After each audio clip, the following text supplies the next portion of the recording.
Doctor Ranjit Singh की जो PGT की इंग्लिश की बुक थी उसमें फिगर ऑफ स्पीच हम लोग देख रहे थे। और फिगर ऑफ स्पीच में भी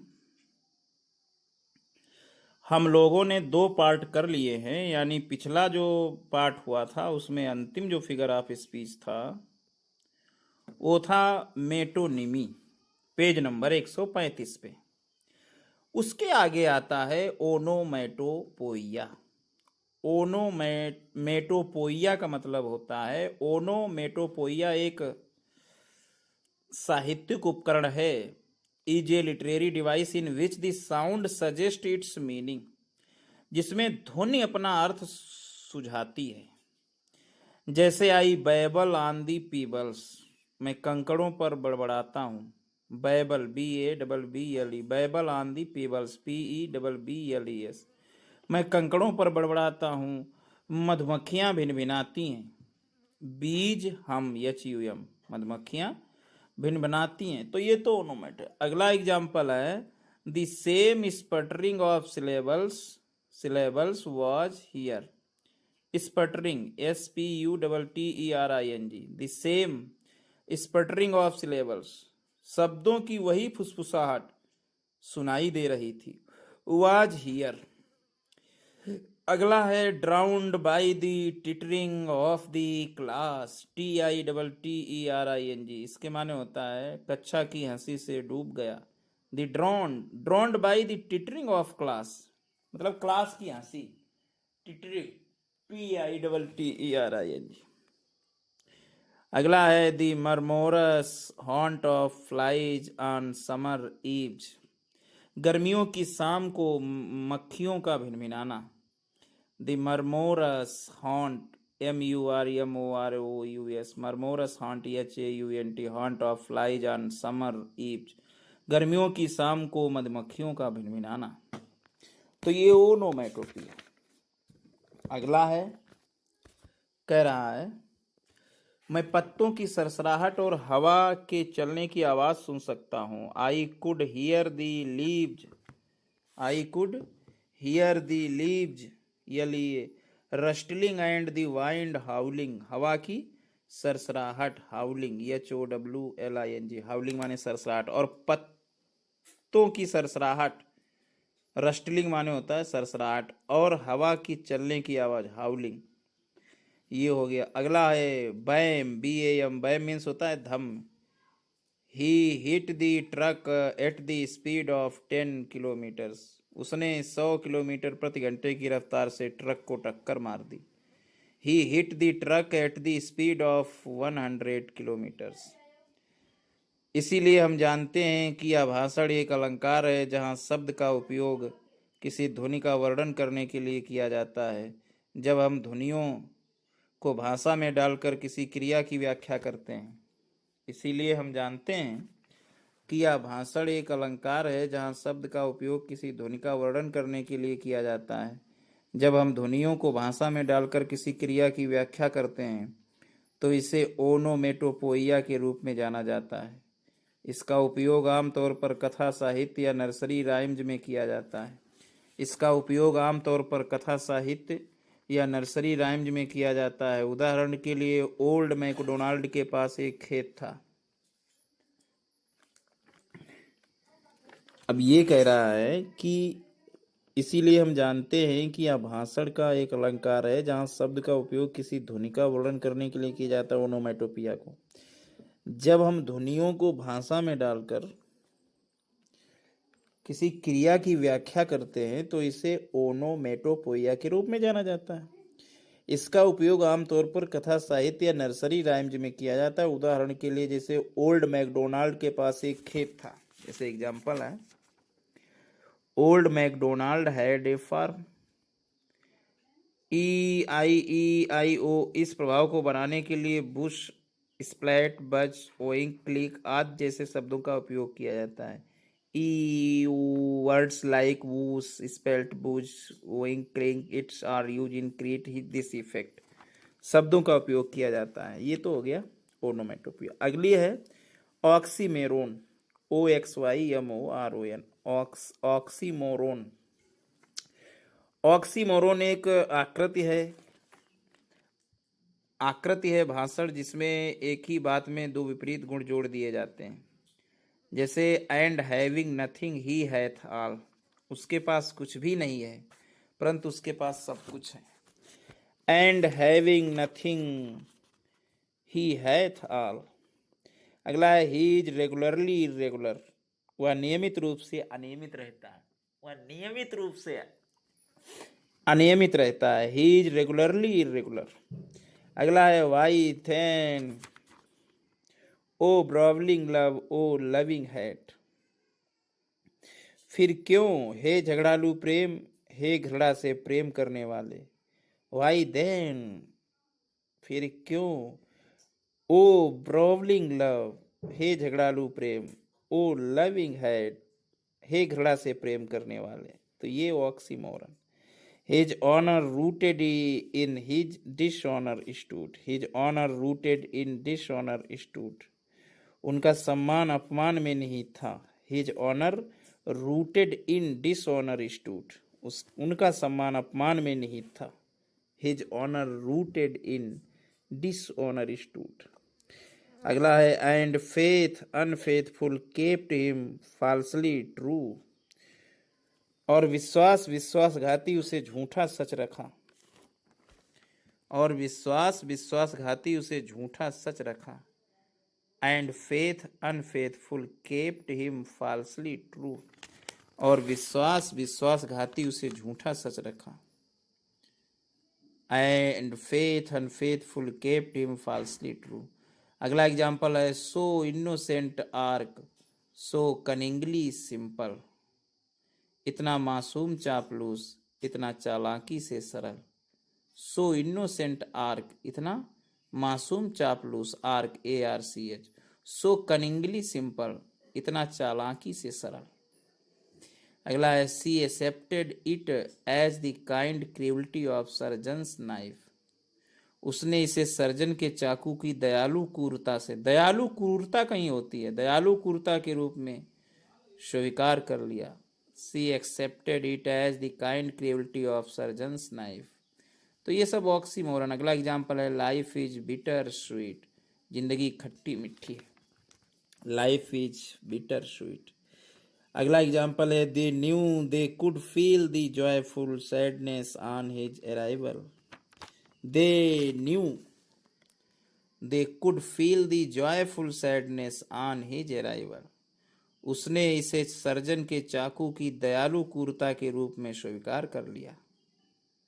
अगला है दे न्यू वाला, वे जानते थे कि उनके आगमन पर उन्हें खुशी और उदासी का एहसास होगा। They knew they could feel the joyful sadness on his arrival. अगला है स्वीट सारो, मीठा दुख।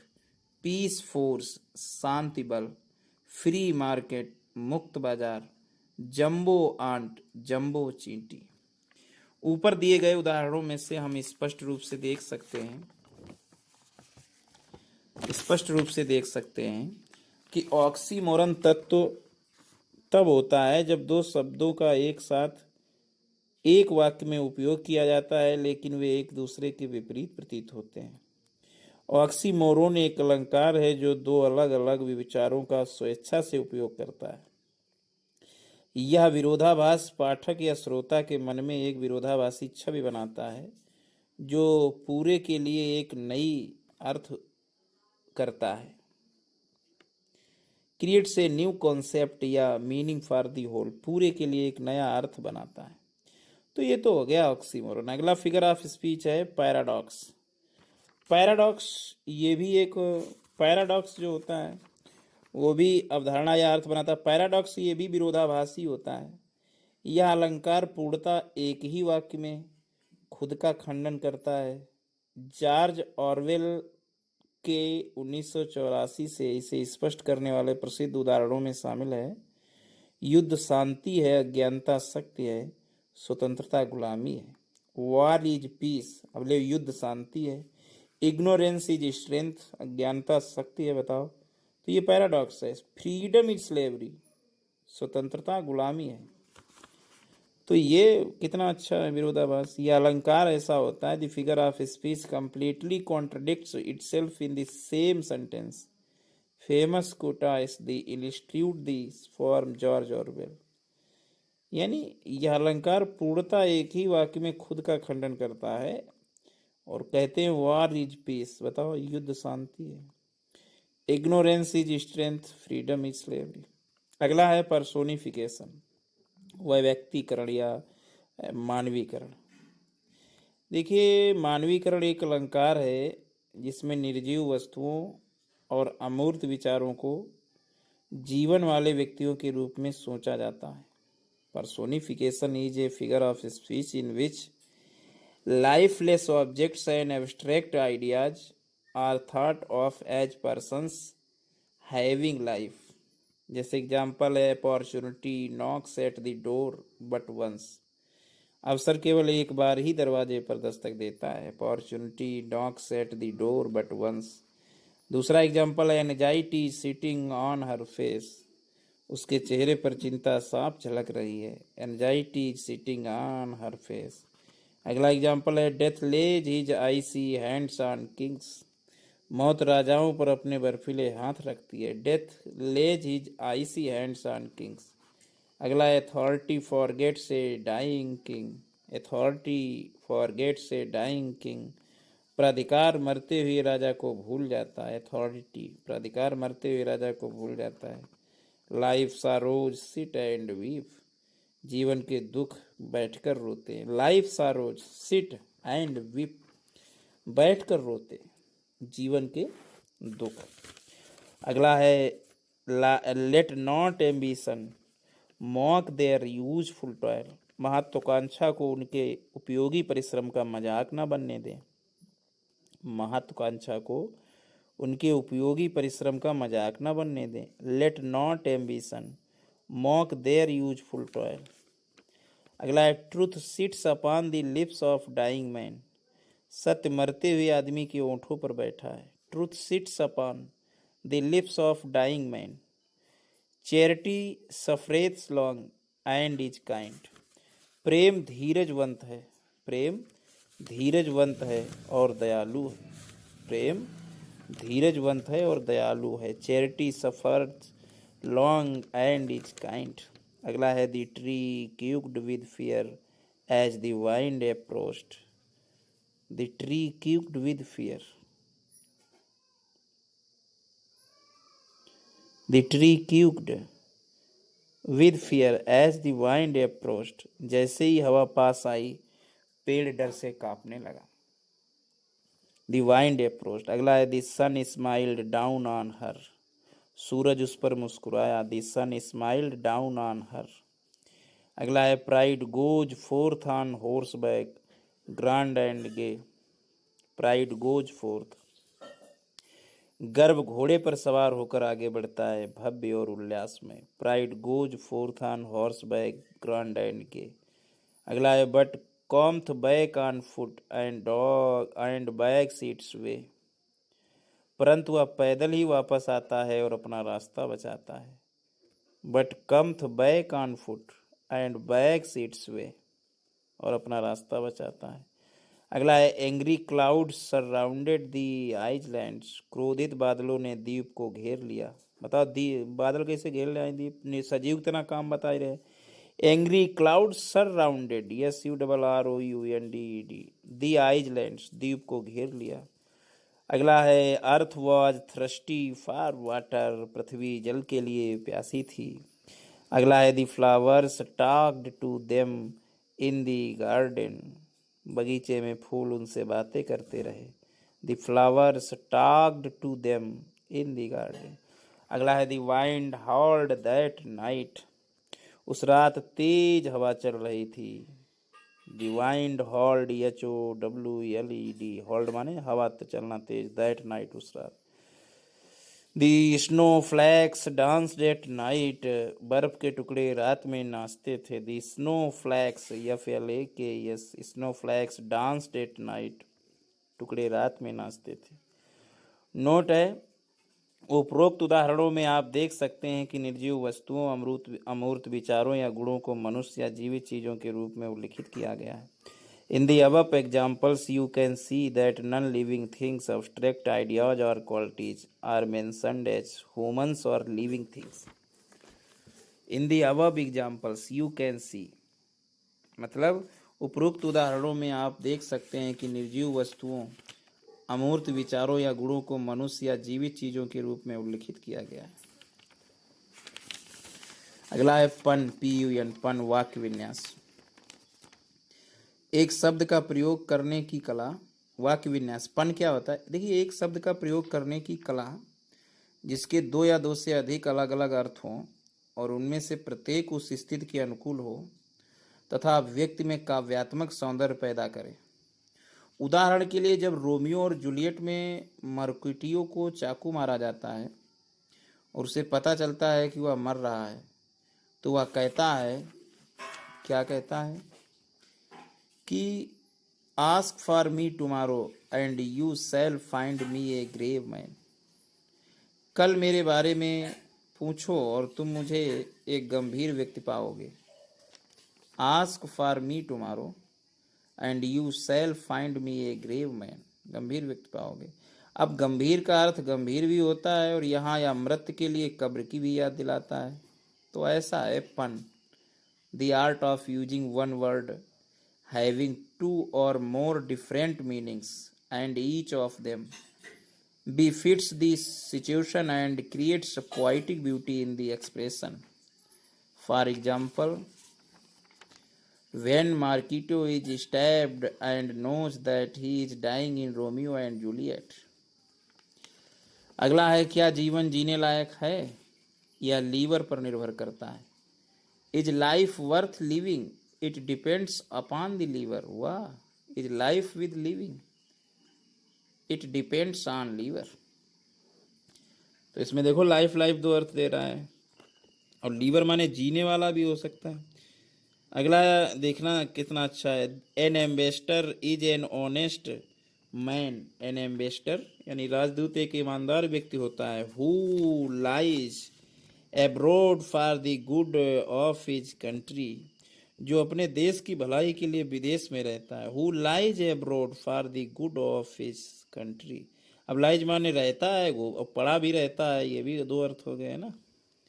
अगला है, the bicycle can not stand on its own because it is to tired. Cycle अपने आप खड़ी नहीं हो सकती क्योंकि वह दो टायरों वाली होती है।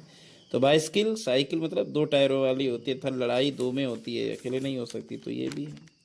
अगला है, where do you find giant snails. आपको विशालकाय घोंगे कहाँ मिलते हैं? Where do you find giant snails, SNAILS, कहाँ मिलते हैं? विशालकाय घोंगे की उंगलियों के सिरे पर। Where do you find giant snails on the ends of the giant's fingers, विशालकाय घोंगे की उंगलियों पर। देखिए, इसीलिए हम देखते हैं कि श्लेष का इस्तेमाल यानी पन का इस्तेमाल आमतौर पर नाटकों में किया जाता है जहाँ एक शब्द के दो अलग अलग अर्थ होते हैं। इसका इस्तेमाल हास्य पैदा करने के लिए किया जाता है। अलग अलग अर्थ वाले शब्दों या एक ही ध्वनि वाले लेकिन अलग अलग अर्थ वाले शब्दों का हास्यपूर्ण इस्तेमाल श्लेष कहलाता है। तो ये तो हो गया पन। अगला हेडिंग है पैनोमैसिस, PANOMASIS, पैनोमैसिस। पैनोमैसिस एक ऐसा शब्द क्रीड़ा यानी ये pun in which there is a play on words, एक ऐसा शब्द क्रीड़ा जिसमें समान ध्वनि वाले परंतु भिन्न अर्थ वाले शब्दों का प्रयोग किया जाता है, जिसे खराब तलवों की मरम्मत करने वाला। एक ऐसा शब्द क्रीड़ा जिसमें समान ध्वनि वाले परंतु भिन्न अर्थ वाले शब्दों का प्रयोग किया जाता है। A pun in which there is a play on words having the same sound but different meanings. Sound is same हो लेकिन मीनिंग डिफरेंट हो। जैसे खराब तलवों की मरम्मत करने वाला, मेंडर ऑफ बैड सोल्स। अगला है दो अनिवार्य रूप से, अब जैसे उपमा आ गई, सिमली आ गई, एक अलंकार जिसमें दो अनिवार्य रूप से भिन्न चीजों के बीच स्पष्ट तुलना की जाती है। उपमा में तुलना के शब्द होते हैं जैसे like, as, so, then, T H, ये होता है। A figure of speech in which an explicit comparison, explicit मतलब स्पष्ट तुलना, EXPLICIT, explicit comparison is made between two essentially, जो अनिवार्य रूप से अनलाइक थिंग्स, जो अनिवार्य रूप से भिन्न चीज़ें होती हैं उनको, अब इसमें दो चीज़ें होती हैं, लाइक, एज, सो, देन। जैसे एग्जांपल है, thy soul was like a star and dwelt apart, तेरी आत्मा एक तारे की तरह थी और अलग रहती थी। Thy soul was like a star and dwelt apart. Thou hadst a voice whose sound was like the sea, तुम्हारी आवाज समुद्र की तरह थी। Thou hadst a voice whose sound was like the sea, तुम्हारी आवाज एक समुद्र की तरह थी। My love is like a red red rose, मेरा प्यारा लाल लाल गुलाब जैसा है। My love is like a red red rose, मेरा प्यारा लाल लाल गुलाब जैसा। The quality of mercy is not strained, दया का गुण खराब नहीं होता। अगला, I drop as a gentle rain from heaven, या आकाश से कोमल वर्षा की तरह बरसती है। अगला है लाइक पेशेंट, लाइक पेशेंस, जैसा कोई मरीज मेज पर पड़ा हो। लाइक पेशेंस एथराइज्ड अपॉन ए टेबल, मेज पर पड़ा होता है। अगला है, वह किसी स्वप्न के ओंठों से निकली हंसी की तरह तैरती है। She floats like a laugh from the lips of a dream, किसी स्वप्न के ओंठों से निकली हंसी की तरफ है। She floats like a laugh from the lips of a dream. अगला है, the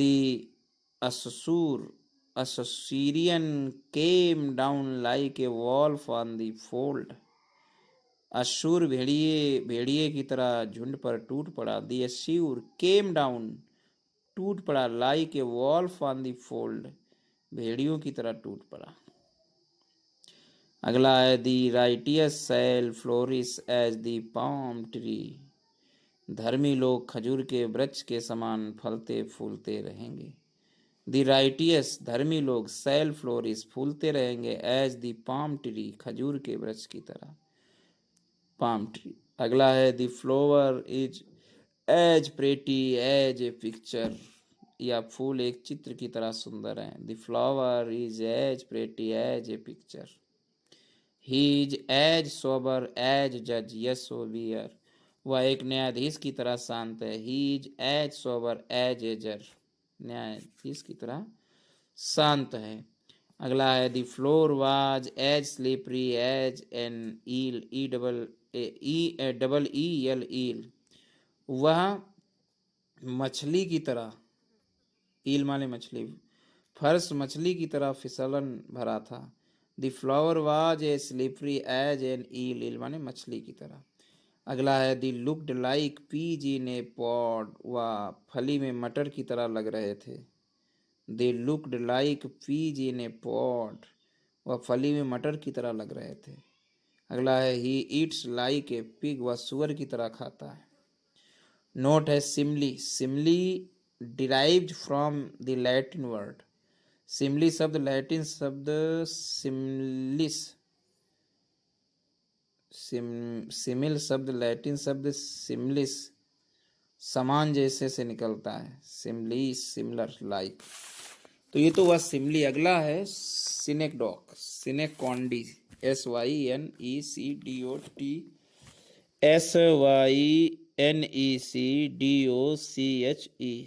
सिनकॉन्डी।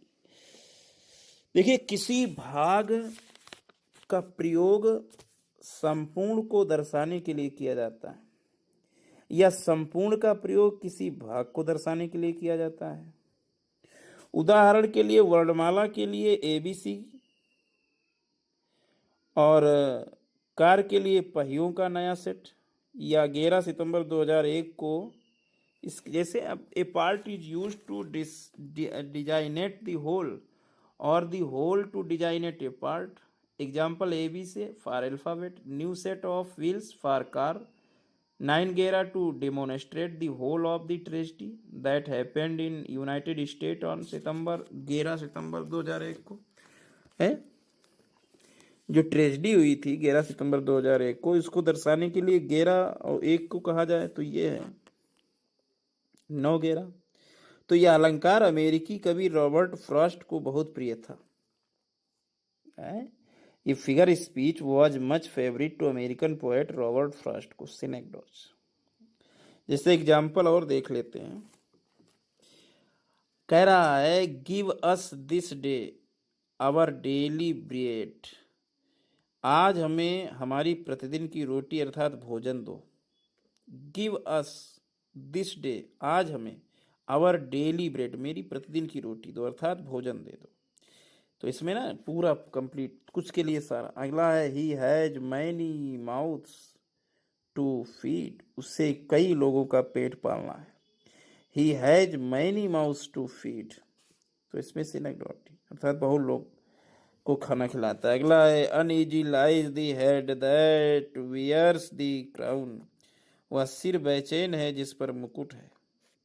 He has uneasy lies the head that wears the crown. वह सिर बेचैन है जिस पर मुकुट है अर्थात राजा बेचैन रहता है, जिम्मेदारियां बहुत होती हैं.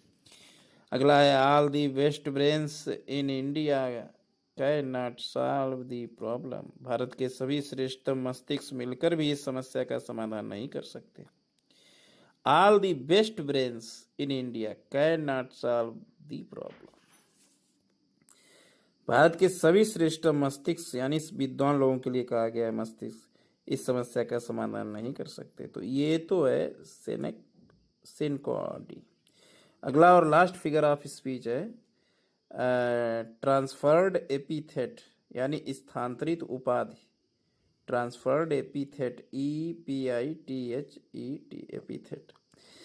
देखिए एक भाषण यानी ये स्पीच जिसमें एक विशेषण का प्रयोग उस शब्द के साथ नहीं किया जाता जिससे वह योग्य बनाता है, लेकिन दूसरे शब्द के साथ स्थानांतरित और संबद्ध किया जाता है जिसे वह तार्किक रूप से कभी योग्य नहीं बना सकता. A speech in which an adjective is not used with this word, it qualifies but is transferred and associated with another word, which it can logically never qualify. योग्य नहीं बना सकता. जैसे आइए हम एक दूसरे से अपने दिल की बात करें. तो let us speak our free hearts each to each.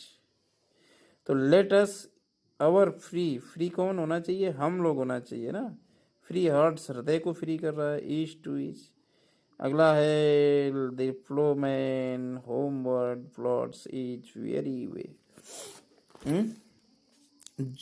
हल चलाने वाला थका मादा घर की ओर चल पड़ता है. वेरी वे. अब रास्ता थोड़ा थका है, वो व्यक्ति थका है, लेकिन वो रास्ता के पहले कह रहा है very way. The ploughman homeward plods is very way. वो किसान थके हारे रास्ते पे चल रहा है. अब हल चलाने वाला थका मांदा रास्ते की ओर चल पड़ता है, तो ये थोड़ा होगा, रास्ता थोड़ा थकता है. यही तो ट्रांसफर है पीछे. अगला है and Troy's proud walls lie level with the ground. हैं और ट्राय की गौरवशाली दीवारें जमीन के साथ समतल हैं. And Troy's proud walls lie level with the ground. हैं दीवारें थोड़ा लेवल होंगी. Lie level with the ground, ground होगा level. He passed a sleepless night. Night होना चाहिए, अब स्लीपलेस अलग कर रहे हो. अगला है लैक्री presented and exquisite cup of coffee. Coffee होनी चाहिए एब्सक्यूट से माने स्वादिष्ट. कप थोड़ा स्वादिष्ट होता है. तो यहाँ पे ट्रांसफर एपिथेट है. तो इस तरीके से फिगर ऑफ स्पीच तो पूरे कंप्लीट हो गए. अब मल्टी चॉइस रह गए पेज नंबर 137 पे, वो हम देखेंगे बाद में. Thanks for watching and hearing my videos.